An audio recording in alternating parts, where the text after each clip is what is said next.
Saudara-saudara yang dikasihi Tuhan, sebelum kita mendengarkan renungan pada hari ini, baiklah kita terlebih dulu berdoa. Mari kita berdoa. Kasih karunia dan damai sejahtera dari Allah Bapa kita dan dari Tuhan Yesus Kristus kiranya menyertai kami.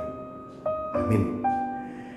Saudara-saudara yang dikasihi Tuhan, firman Tuhan yang menyinari hati kita, menerangi hati kita pada hari ini ditulis dari 1 Yohanes pasal 4 ayat yang ke-20 dan 21. Demikian firman Tuhan.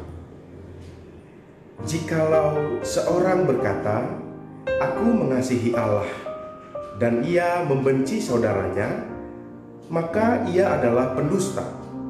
Karena barang siapa tidak mengasihi saudaranya yang dilihatnya, tidak mungkin mengasihi Allah yang dilihatnya. Dan perintah ini kita terima dari Dia. Barang siapa mengasihi Allah, ia harus juga mengasihi saudaranya. Demikian firman Tuhan.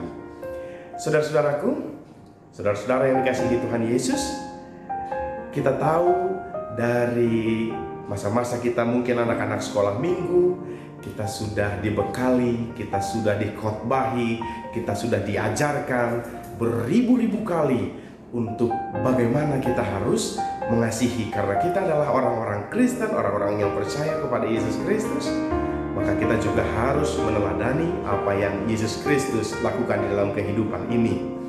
Maka pada hari ini secara khusus firman Tuhan mau ajarkan kembali kepada kita, mau ingatkan kembali kepada kita bagaimana kita harus terus-menerus mengasihi sama seperti Bapa kita dan Tuhan kita Yesus Kristus dan juga Roh Kudus yang terus-menerus mengasihi kita.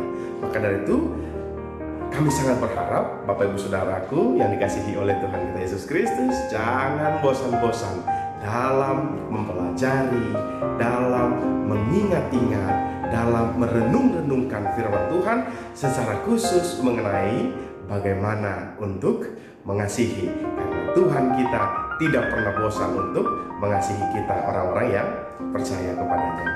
Saudara-saudaraku yang dikasihi Tuhan, saya percaya bahwa mengasihi adalah salah satu pekerjaan yang paling sulit dikerjakan di dunia ini.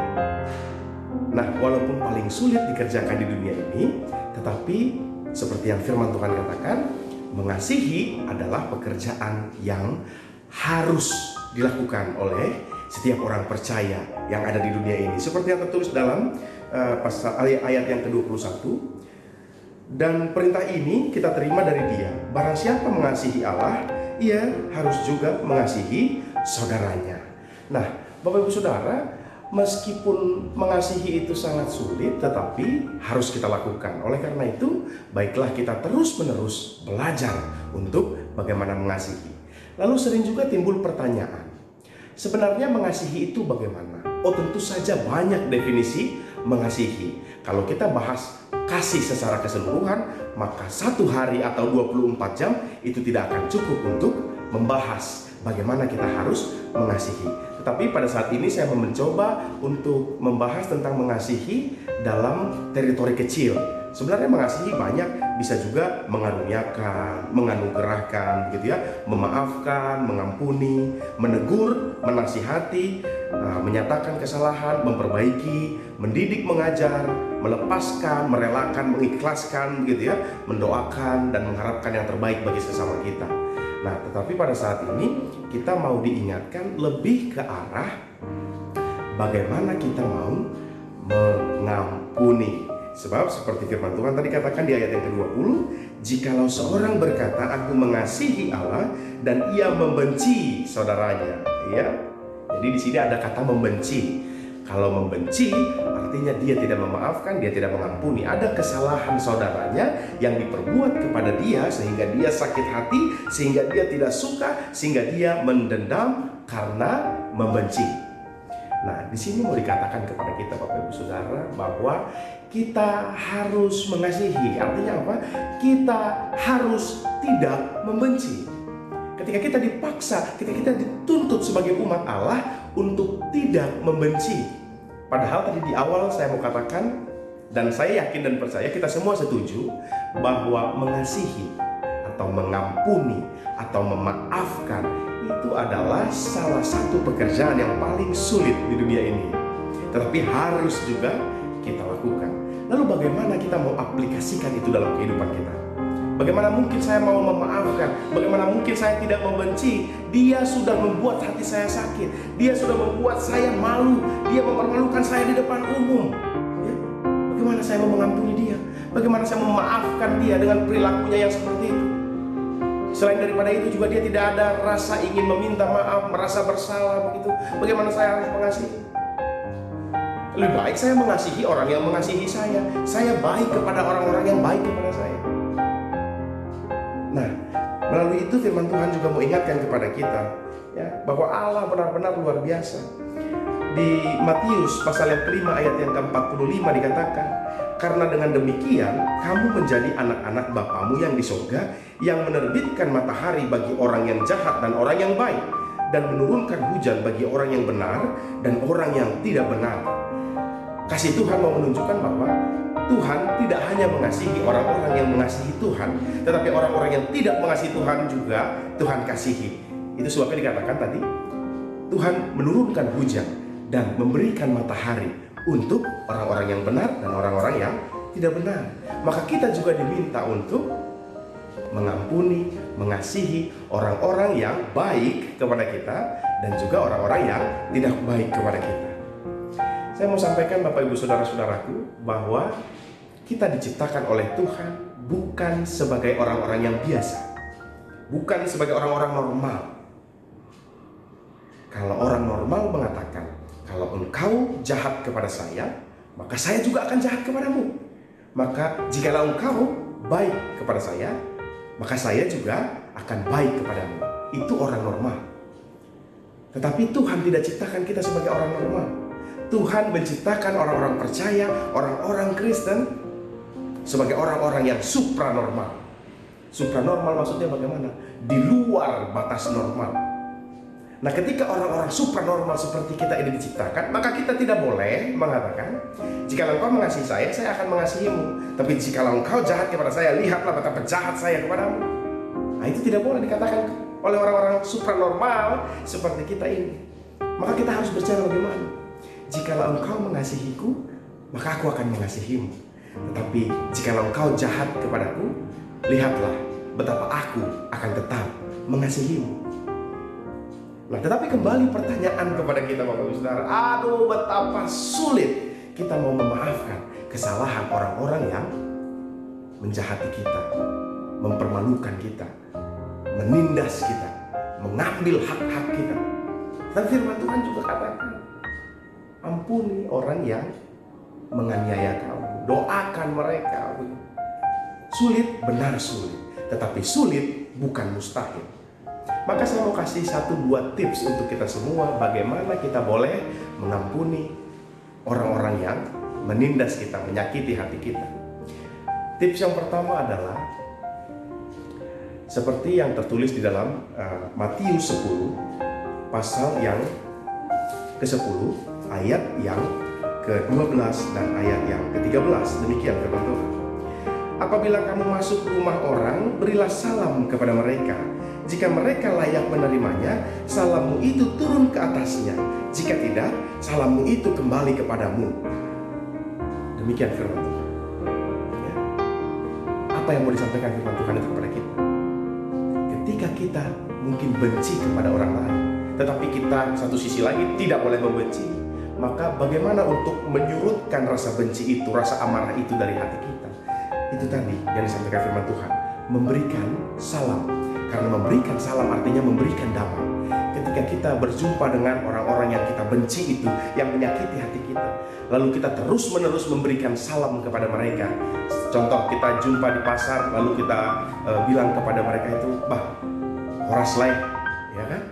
Atau selamat siang edaku. Nah, walaupun dalam hati mungkin benci, tetapi ketika kita ucapkan doa itu, selamat siang, horas begitu ya, shalom, maka di situ kita memberikan damai kepadanya. Dan ketika kita memberikan damai kepadanya, kalau dia tidak layak menerimanya, maka damai itu akan turun kepada kita. Nah, ketika kita memberikan damai kepadanya, kalau dia layak menerimanya, maka dia akan penuh dengan damai. Kita bisa memberikan damai kepada mereka. Karena apa? Karena di hati kita ada damai.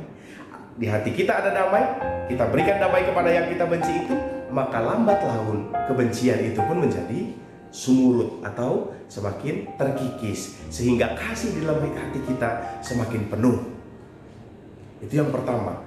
Jadi jikalau Bapak Ibu Saudara berjumpa dengan orang yang kita benci, entah itu di pasar, entah itu dimanapun, berilah salam kepada mereka dengan hati yang tulus, meskipun di hati kita masih ada rasa kesal yang mendalam, benci yang mendalam kepada orang tersebut.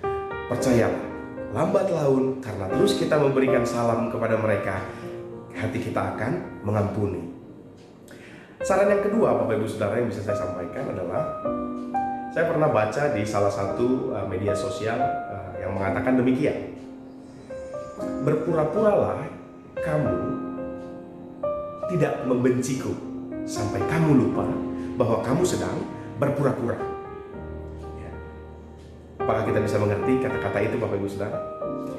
Kita pertama sekali berpura-pura. Sebenarnya saya benci, tetapi saya berpura-pura saya tidak benci. Saya sapa dia, saya berikan salam kepadanya, saya salam dia, begitu ya. Kalau sekarang sedang musim corona, maka salamnya seperti ini saja, begitu Bapak Ibu Saudara ya. Saya tegur dia dengan cinta kasih, seakan-akan saya tidak benci, sampai saya lupa saya sedang berpura-pura. Jadi saya berpura-pura tidak benci kepada dia. Saya lakukan yang terbaik buat dia. Sampai apa? Sampai saya lupa sedang berpura-pura. Sehingga ketika saya berjumpa lagi, ketika saya sudah lupa berpura-pura, kita akan mengasihi dia dengan tulus. Nah, itulah kiat-kiat yang bisa kami sampaikan untuk membantu kita semua merenungkan betapa kita harus boleh saling mengasihi, saling mengampuni dalam kehidupan kita.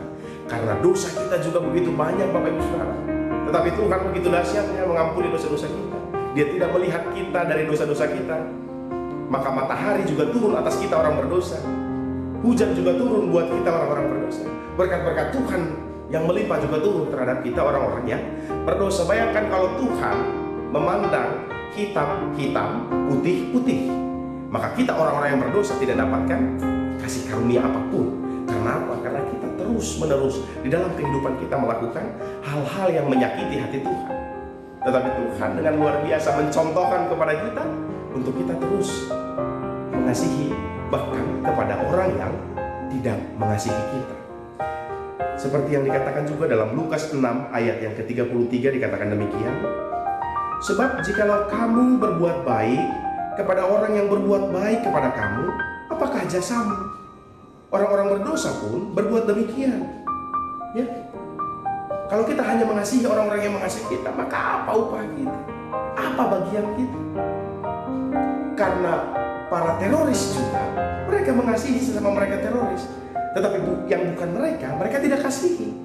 Apakah kita sama dengan teroris? Ya, jikalau kita melakukan demikian. Maka baiklah kita menjauhkan sikap-sikap yang sama seperti sikap-sikap orang yang jahat. Baiklah kita meniru perbuatan Tuhan kita yang terus mengasihi kita, meskipun kita setiap hari membuat Tuhan kita itu berduka. Karena apa? Karena dosa-dosa kita. Tetapi walaupun begitu, kasih-Nya tidak pernah luntur daripada kita. Oleh karena itu, Bapak Ibu Saudaraku, baiklah kita melakukan yang terbaik dalam kehidupan kita ini demi Tuhan kita yang selalu mengasihi kita, dan kita juga harus selalu mengasihi sesama kita. Sehingga sama seperti yang dikatakan oleh firman Tuhan pada saat ini, jikalau seorang berkata aku mengasihi Allah dan ia membenci saudaranya, maka ia adalah pendusta. Supaya kita jangan menjadi seorang yang pendusta. Saya yakin dan percaya semua kita pasti mengatakan bahwa kita mengasihi Allah kita. Tetapi saya juga yakin banyak di antara kita yang juga banyak membenci sesamanya, sesama kita manusia. Maka dari itu, baiklah kita tidak membenci sesama kita supaya kita tidak dikatakan sebagai pendusta. Karena kita mengasihi Allah kita, dan kita juga harus mengasihi sesama kita, meskipun itu sakit, meskipun itu berat sekali, tetapi roh Tuhan ada pada kita dan kita pasti mampu untuk melakukan itu. Marilah kiranya kita saling mengasihi, biar Tuhan semakin dimuliakan karena kita orang-orang yang percaya kepadanya. Amin. Kita berdoa. Kami bersyukur Tuhan, Engkau begitu baik dalam kehidupan kami, sehingga sampai pada hari ini Engkau masih melimpahkan berkat-berkat-Mu kepada kami.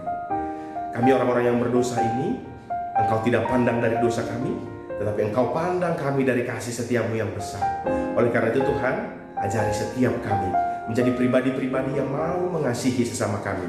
Baik dia jahat kepada kami ataupun dia mengasihi kami, kami harus terus-menerus mengasihi sesama kami, seperti kami juga mengasihi Engkau ya Allah di dalam kehidupan kami, supaya kami tidak dikatakan sebagai orang-orang yang berdusta karena kami mengasihi Allah, tetapi saudara kami yang kami lihat tidak kami kasihi, melainkan kami benci, supaya kami boleh dikatakan sebagai anak-anak Tuhan yang benar, yang mengasihi Allahnya dan mengasihi juga sesama manusia. Terima kasih Bapa, di dalam nama Yesus Kristus kami berdoa. Amin.